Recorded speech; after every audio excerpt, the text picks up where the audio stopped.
Hi ಸ್ನೇಹಿತರೆ, ಎಲ್ಲರಿಗೂ ನಮಸ್ಕಾರ. ಇಂಡಿಯಾ ಪಾಕ್ ಯುದ್ಧದ ಕಾರಣ IPL 16 ಪಂದ್ಯಗಳು ಕೂಡ ರದ್ದಾಗಿದ್ದವು. ಆದ್ರೆ ಈಗ ಮೇ 17ರಿಂದ ಎಲ್ಲಾ ಪಂದ್ಯಗಳು ಕೂಡ ಪುನಃ ಆರಂಭವಾಗಲಿದೆ. ಮೊದಲ ಮ್ಯಾಚ್ RCB ವರ್ಸಸ್ KKR ನಡೆಯಲಿದೆ. ಇದಕ್ಕೋಸ್ಕರ ನಮ್ಮ RCB ಯ ಪ್ಲೇಯಿಂಗ್ 11 ಯಾವ ರೀತಿಯಾಗಿರುತ್ತೆ, ಏನಾದ್ರೂ ಚೇಂಜಸ್ ಇದೆಯಾ, ಇದರೆಲ್ಲದರ ಬಗ್ಗೆ ಇವತ್ತಿನ ಈ ವಿಡಿಯೋದಲ್ಲಿ ನಿಮ್ಗೆ ತಿಳಿಸ್ಕೊಡ್ತಾ ಹೋಗ್ತೇನೆ. ಅದಕ್ಕಿಂತ ಮುಂಚಿತವಾಗಿ ಚಾನಲ್ ಗೆ ಸಬ್ಸ್ಕ್ರೈಬ್ ಮಾಡ್ಕೊಂಡಿಲ್ಲ ಅಂತ ಹೇಳಿದ್ರೆ ಈ ಕೂಡಲೇ ಚಾನಲ್ ಒಂದು ಸಬ್ಸ್ಕ್ರೈಬ್ ಮಾಡ್ಕೊಳ್ಳಿ ಹಾಗೂ ವಿಡಿಯೋಗೆ ಒಂದು ತಪ್ಪದೆ ಲೈಕ್ ಮಾಡಿ ಹಾಗೂ ಈ ವಿಡಿಯೋನ ಕೊನೆವರೆಗೂ ನೋಡಿ. ಇಂಡಿಯಾ ಪಾಕ್ ಯುದ್ಧದ ಕಾರಣ PBKS ವರ್ಸಸ್ DC ಮ್ಯಾಚ್ ಕೂಡ ಫಸ್ಟ್ ಇನ್ನಿಂಗ್ಸ್ ನಲ್ಲಿ ರದ್ದಾಗಿದ್ದವು. ಆದ್ರೆ ಈಗ ಮೇ 17ರಿಂದ ಪುನಃ ಆರಂಭವಾಗಲಿದೆ, ಅದು ಕೂಡ RCB ಯ ಮ್ಯಾಚ್ ಮೂಲಕ.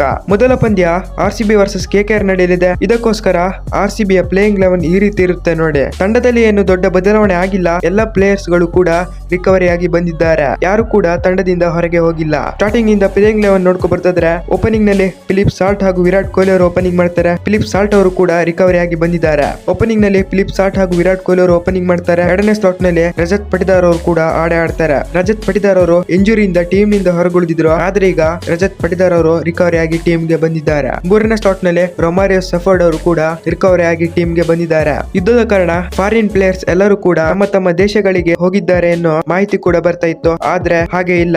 ಎಲ್ಲಾ ಪ್ಲೇಯರ್ಸ್ ಕೂಡ RCB ತಂಡಕ್ಕೆ ರಿಕವರಿ ಆಗಿ ಬಂದಿದ್ದಾರೆ. ಇನ್ನು ಜಿತೇಶ್ ಶರ್ಮಾ ಅವರು 4ನೇ ಸ್ಲಾಟ್ ನಲ್ಲಿ ಆಡ್ತಾರೆ. 5ನೇ ಸ್ಲಾಟ್ ನಲ್ಲಿ ಟಿಮ್ ಡೇವಿಡ್ ಅವರು ಆಡ್ತಾರೆ. 6ನೇ ಸ್ಲಾಟ್ ನಲ್ಲಿ ಕುರ್ನಾಲ್ ಪಾಂಡ್ಯ ಅವರು ಆಡಿದ್ರೆ 7ನೇ ಸ್ಲಾಟ್ ನಲ್ಲಿ ಭುವನೇಶ್ವರ್ ಕುಮಾರ್ ಅವರು ಆಡ್ತಾರೆ. 8ನೇ ಸ್ಲಾಟ್ ನಲ್ಲಿ ಹೇಸಲ್ವುಡ್ ಅವರು ಕೂಡ ರಿಕವರಿ ಆಗಿ ಬಂದಿದ್ದಾರೆ. 9ನೇ ಸ್ಲಾಟ್ ನಲ್ಲಿ ಸುಯೇಶ್ ಶರ್ಮಾ ಅವರು ಇದ್ರೆ 10ನೇ ಸ್ಲಾಟ್ ನಲ್ಲಿ ಯಶ್ ದಯಾಳ್ ಅವರು ಆಡ್ತಾರೆ. 11ನೇ ಸ್ಲಾಟ್ ನಲ್ಲಿ ಸ್ವಪ್ನಿತ್ ಸಿಂಗ್ ಅವರು ಇಂಪ್ಯಾಕ್ಟ್ ಪ್ಲೇಯರ್ ಆಗಿ ಆಡ್ತಾರೆ. ಇದು RCB ಯ ಬಲಿಷ್ಠ ಸ್ಟ್ರಾಂಗೆಸ್ಟ್ 11 ಆಗಿತ್ತು KKR ವಿರುದ್ಧ ಪಂದ್ಯಕ್ಕೆ. ಸ್ಟಾರ್ಟಿಂಗ್ ನಿಂದ ನೋಡ್ಕೊ ಬರ್ದಾದ್ರೆ ಓಪನಿಂಗ್ ನಲ್ಲಿ ಫಿಲಿಪ್ ಸಾಲ್ಟ್ ಹಾಗೂ ವಿರಾಟ್ ಕೊಹ್ಲಿ ಅವರು ಆಡ್ತಾರೆ. 2ನೇ ಸ್ಲಾಟ್ ನಲ್ಲಿ ರಜತ್ ಪಟಿದಾರ್ ಅವರು ಕೂಡ ಇಂಜುರಿಯಿಂದ ರಿಕವರಿ ಆಗಿ ಬಂದು RCB ತಂಡಕ್ಕೆ ಕ್ಯಾಪ್ಟನ್ ಆಗಿ ಆಡಲಿದ್ದಾರೆ. 3ನೇ ಸ್ಲಾಟ್ ನಲ್ಲಿ ರೊಮಾರಿಯೋ ಸೆಫರ್ಡ್ ಅವರು ಆಡ್ತಾರೆ. 4ನೇ ಸ್ಲಾಟ್ ನಲ್ಲಿ ಜಿತೇಶ್ ಶರ್ಮಾ ಅವರು ಆಡ್ತಾರೆ. 5ನೇ ಸ್ಲಾಟ್ ನಲ್ಲಿ ಟೀಮ್ ಡೇವಿಡ್ ಅವರು ಆಡಿದ್ರೆ 6ನೇ ಸ್ಲಾಟ್ ನಲ್ಲಿ ಕುರ್ನಾಲ್ ಪಾಂಡ್ಯ ಅವರು ಆಡ್ತಾರೆ. 7ನೇ ಸ್ಲಾಟ್ ನಲ್ಲಿ ಭುವನೇಶ್ವರ್ ಕುಮಾರ್ ಅವರು ಆಡಿದ್ರೆ 8ನೇ ಸ್ಲಾಟ್ ನಲ್ಲಿ ಹೇಸಲ್ವುಡ್ ಅವರು ರಿಕವರಿ ಆಗಿ ಬಂದಿದ್ದಾರೆ. RCB ಪರ ಆಡ್ತಾರೆ. 9ನೇ ಸ್ಲಾಟ್ ನಲ್ಲಿ ಸುಯೇಶ್ ಶರ್ಮಾ ಅವರು ಆಡ್ತಾರೆ. 10ನೇ ಸ್ಲಾಟ್ ನಲ್ಲಿ ಯಶ್ ದಯಾಳ್ ಅವರು ಆಡ್ತಾರೆ. 11ನೇ ಸ್ಲಾಟ್ ನಲ್ಲಿ ಇಂಪ್ಯಾಕ್ಟ್ ಪ್ಲೇಯರ್ ಆಗಿ ಸ್ವಪ್ನಿತ್ ಸಿಂಗ್ ಅವರು ಆಡ್ತಾರೆ. ಇದು